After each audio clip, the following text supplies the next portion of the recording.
Today, I want to talk about why I think this camera, the Sony FX30, is actually the perfect documentary camera.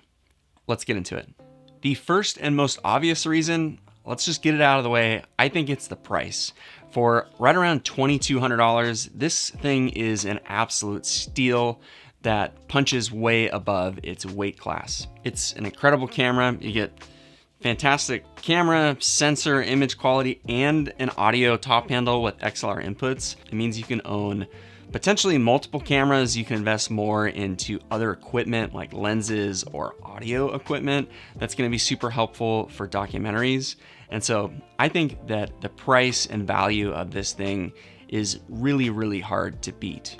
Price and value aside, I think that another big under the radar reason why this is such a good documentary camera is the size and ergonomics. Now, yes, it is super flexible and versatile. You can have it rigged up with a top handle and XLR microphones, and you can have an extension unit on this top handle if you want. You can add monitors. It really can be scaled up or down, but it can be stripped way down with relatively little effort. And you're left with just a footprint of what really is just a mirrorless camera or a DSLR. And depending on the environment that you're filming in, it can really put your subject at ease, and it can take a lot of the eyeballs and kind of suspicious looks that you might get off of you. And that is really big for getting access to locations where you either don't have a film permit, people might be a little bit hesitant to have someone who maybe looks like the press or a professional walking around. But if I'm walking around with this guy, especially in a country where you definitely look like a foreigner, and in my case, my pasty complexion makes me stick out like a sore thumb, having something that makes me look an awful lot more like a tourist and less like the press is something that is super helpful. Another reason why I think the FX30 is an incredible documentary camera is this guy, the XLR audio top handle. I think that this thing is a fantastic accessory for just right around $400 extra, so $2,200 in total. And you get a couple of XLR inputs, you get 4 channels of audio, and depending on how you set this up, you can even have your XLR input recorded as a duplicate and have it as a backup track at a lower decibel rate.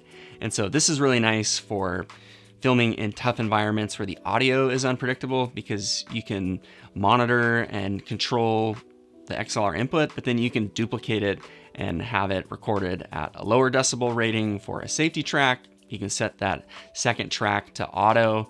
There's a lot of versatility that you have with this top handle. And as well, I think there is just added value because this audio top handle by Sony can be used on other Sony mirrorless cameras. Now, they have to be the current generation of Sony mirrorless cameras, but cameras like the A7 IV and the A7S III, if you have the right little cage adapter from SmallRig, you can just slide this thing right on top and be able to use it with another camera. And so to me, that just adds a lot of value and versatility, because if you're in a documentary setting where maybe it's kind of hybrid setup where you're doing video and some photos and you're bringing along your A7 IV, for example, as your photo camera, well, now that could be your B video camera, and you can use this top handle on both camera setups. Another reason why I think that this is a really strong documentary camera is how well it performs in low light. Now, it's not gonna come close to the FX3, but you probably already know that. But having a second base ISO of 2500 actually might be a slightly more practical ISO rating in a lot of situations. Having a good clean image at ISO 2500 and being able to push up to 3200 or even 4000 and having a pretty clean and usable image is really helpful, because in documentaries, we're often filming in situations where we don't have control over the lighting, and we just need to be able to rely on a clean image with some higher ISOs.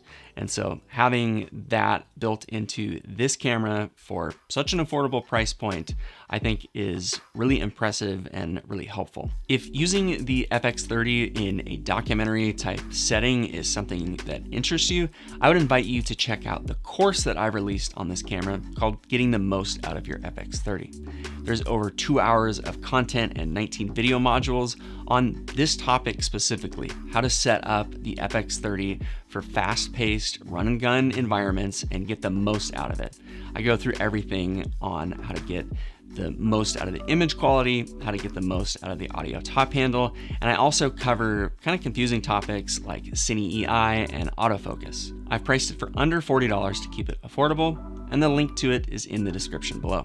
The sensor on the FX30 is another one of its strengths. It has a 6K Super 35 size sensor, and this allows for a couple of other things that I think is really helpful in documentary settings.